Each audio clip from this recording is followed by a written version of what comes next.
I'm going to be finishing up our discussion of the civil rights movement. So, some of the outcomes of the civil rights movement were that these small scale protests resulted in new and more militant movements, leaders, and organizations. So, these more militant movements were things like the Black Power movements, things that kind of were the outgrowth of Malcolm X's teachings, along with Martin Luther King. And the National Association for the Advancement of Colored People, the NAACP, even though it was founded in 1909, it wasn't until the period following World War II that it caught the attention of the American populace. So the civil rights movement allowed this organization to really take off. And most importantly was the Civil Rights Act of 1964. So this act banned discrimination based on race, color, religion, or sex in employment, and it ended these unequal voting requirements and the racial segregation that were taking place in the South. So that is what we're primarily going to be associating the civil rights movement with.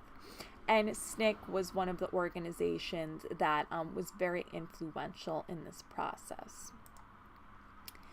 And after the civil rights movement, there's sort of this idea that we're in a post-racial society.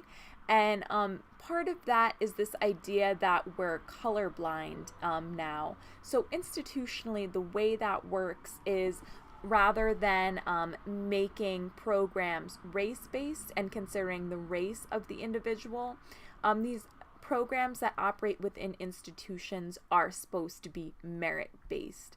And an example of this would be affirmative action. So if you're taking a colorblind approach, you would say that affirmative action that's race-based isn't really the direction that we should be heading, since we should move beyond these racial distinctions.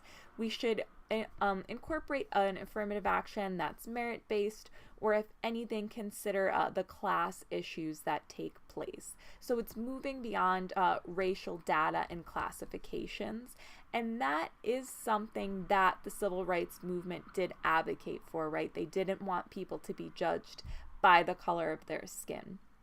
And this, another branch of this is this idea that we're in a post-racial society, that race is no longer something that influences the inequalities in our society, and that's why we hear statements from individual people, I don't see race, I'm colorblind. Things along those lines are speaking to this idea that people can become colorblind and be post-racial. But that is influenced also by this idea that we had our first Black president. So when Barack Obama was elected, people really thought that the opportunities for anyone to become president were available, and that is why race is no longer a significant issue. But that doesn't really recognize the significant Black underclass that we've talked about, right? The significant issues that are present in the Black population. Also, Obama is highly educated and he is half Black.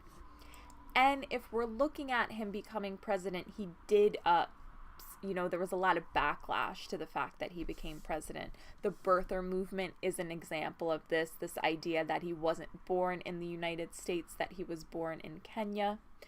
And his race was under question in the fact that we're looking at where he was born. So that's kind of more how his nationality was under question. But his race and religion became under question as well.